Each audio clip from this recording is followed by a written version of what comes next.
safoo di dégloo ko seetaan seen chaîne bii di GK TV ci YouTube bi tey nag dañoo fas yéene ñëw ànd ak yéen ci émission bi nga xamante ni ñoo ngi ko tuddee leeral sa askan leeral sa askan nag tey ñu fas yéene fee waxtaane lépp loo xamante ni day gindi aw askan ak lépp loo xamante ni war naa leer jëm ci askan wi loole nag dina tax tey ni dinañ fi waxtaane li nga xamante ni moom moo di domaine public ak privé local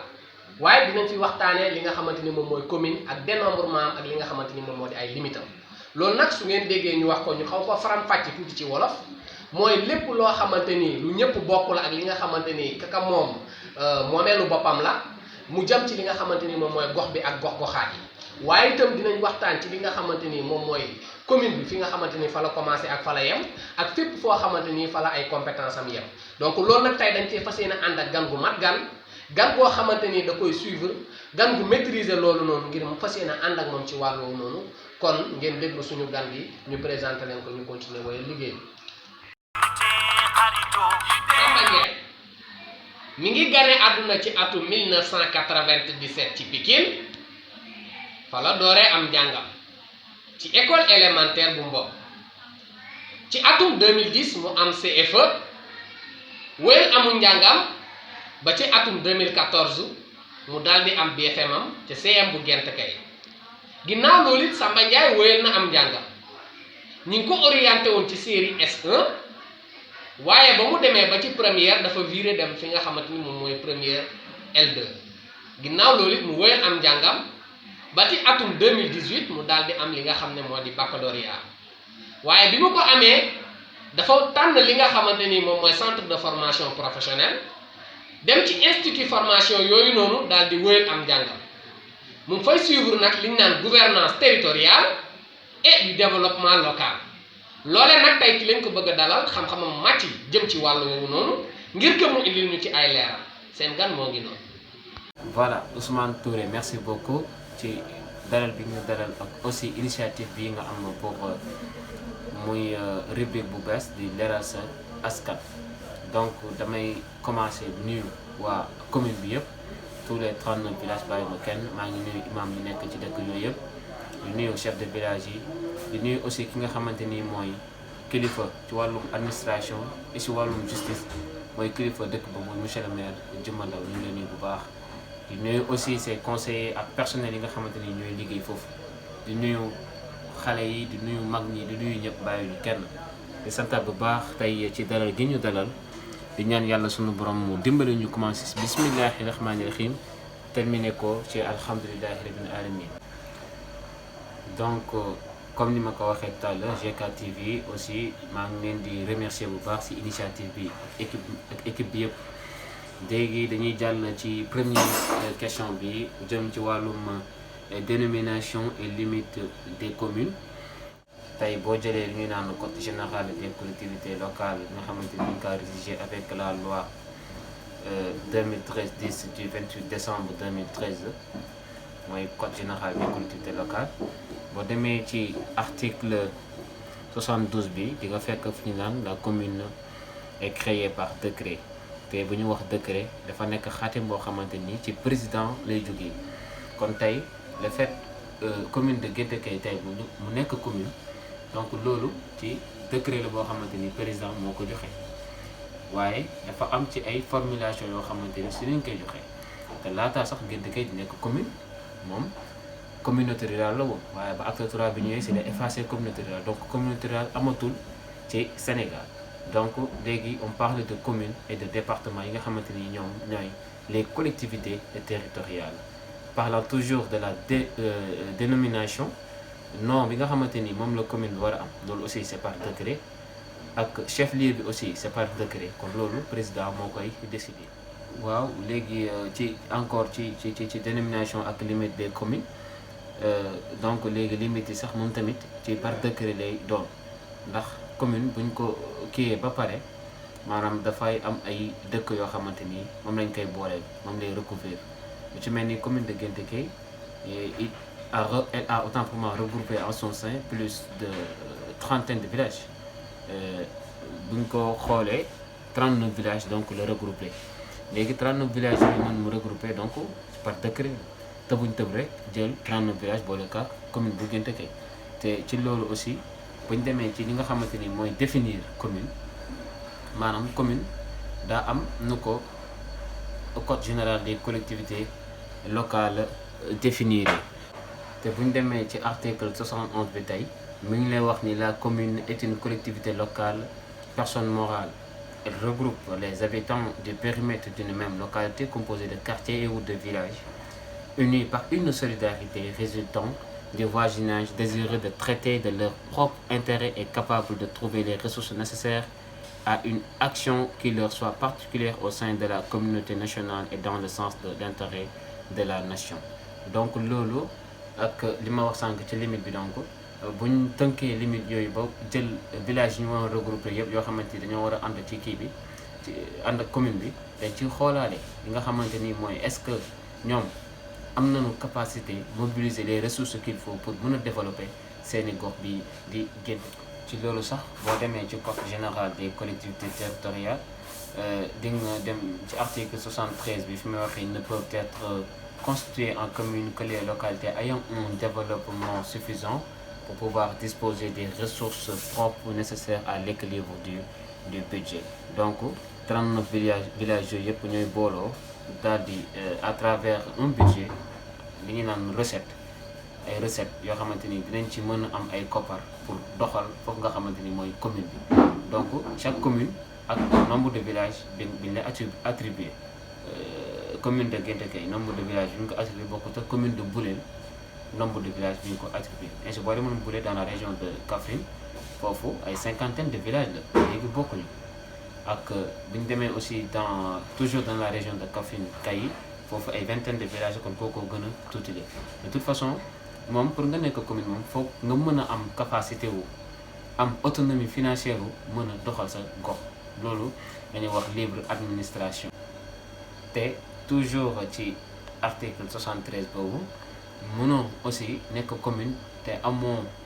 population totale bu toll ci au moins 1000 habitants loolu mooy li nga xamante ni moo mën a ñàkk nga toll ci 1000 habitants. Donc commune pour nga doon ko sa population aussi da si compter. waaw bu ko defee Ousmane ñu daal di jàll ci yeneen question yi bokk na ci bi nga xamante ni mooy domaine public ak domaine privé mu nekk lu xaw a jaxasoo lool waaye dinañ ci jéem rek ci as tuut luñ ci xam. waaw ndax kat domaine public dafa nekk domaine boo xamante ni mooy fi nga xamante ni maanaam dafay recevoir ay nit yu bari public comme son nom l'indique li nga xamante ni maanaam ci état la lonk directement comme par exemple bu ñu jëlee poste de santé bu Guintékay loolu lieu public la bu ñu jëlee mairie bu Guintékay étant une personne morale de droit public loolu aussi lieu public la ñu jël SEM bu Guintékay jël lycée bu Missirah jël école primaire aussi bu Missirah SEM bu Missirah loolu yëpp ay lieu public la foyer des jeunes aussi lieu public la parce que état bi moo ko financé teg ko fa ce qu'on appelle des infrastructures sociaux de base. Donc nekk na ay lieux yoo xamante ni dafay accueillir public bi donc foofu amul sens interdit ñëpp ko moom képp ko fa soxla da ngay dem mais en respectant les règles yañ fay teg ndax école daa am ay règles hôpital daa am ay règles foyer des jeunes aussi ainsi de suite mais bañ demee ci domaine privé bi li nga xamante ni mooy këru monsieur le maire loolu domaine privé la donte mooy maire idée le représentant du pouvoir exécutif waaye terewul këram la ndax domaine privé la autant pour moi. Tout ce qui est privé nekkul loo xamante ni maanaam lu ñëpp bokk la privé comme son nom l'indique sama machine bi sama yëf la maa ko moom sama cahier bi sama yëf la maa ko moom donc c'est privé pour moi. waaye loolu ci mel ni ay magasin ay entreprise privée am na yooyu yëpp bu nekkee ci localité daanaka ci domaine public lañ nekk waaye loolu beneen affaire la ndax waaw même tali rang-rang boobu noonu mu jógee Missirah ba Ndofane aussi lieu public la ñëpp ko moom yoon boo xamante ni la ci infrastructure sociale de base yi la bokk. domaine public tamit bokk na ci ay territoire waaw sa kër fa mu yem boo avancé tuuti am na loo xam ne nii domaine public la ñëpp ko moom tey mooy waral souvent nga nekk ci domaine public bi ñëw lal naan da ngay jaay ñu fekk la fayloo la fa juuti wala ñu tere la fa ndax domaine public la mais boo duggoon sa kër tey di jaay kenn du la ko tere xanaa mu nekk marchandise illégale donc nañ xamee noonu domaine public nekk na lu yaatu donc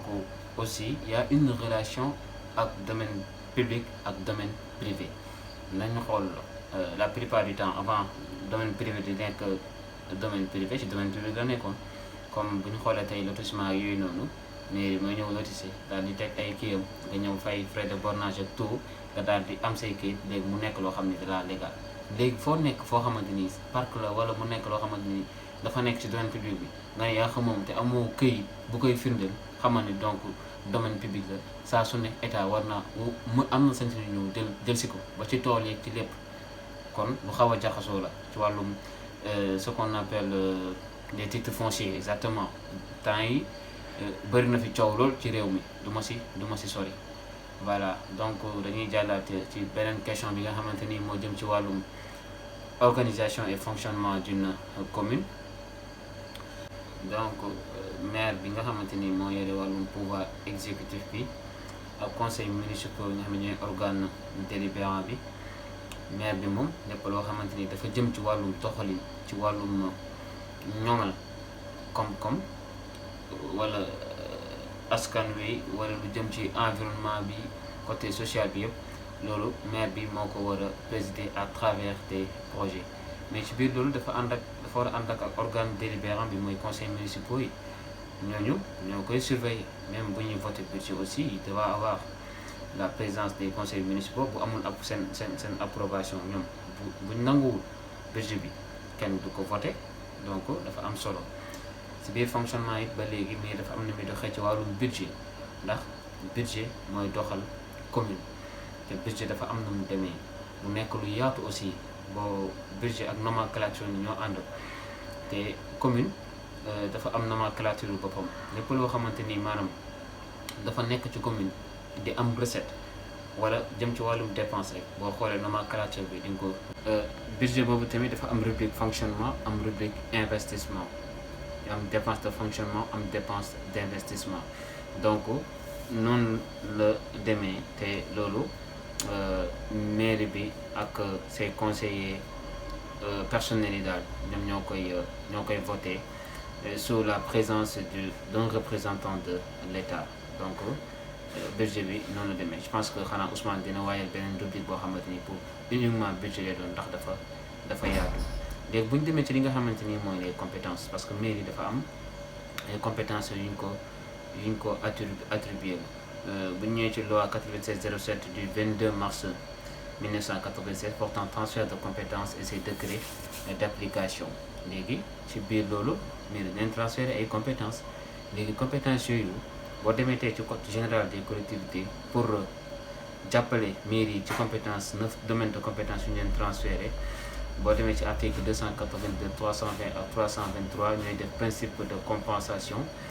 et nga dem ci article 324 bi nga xamante ni moo nekk la mise en place d'un fonds de dotation juste pour accompagner les collectivités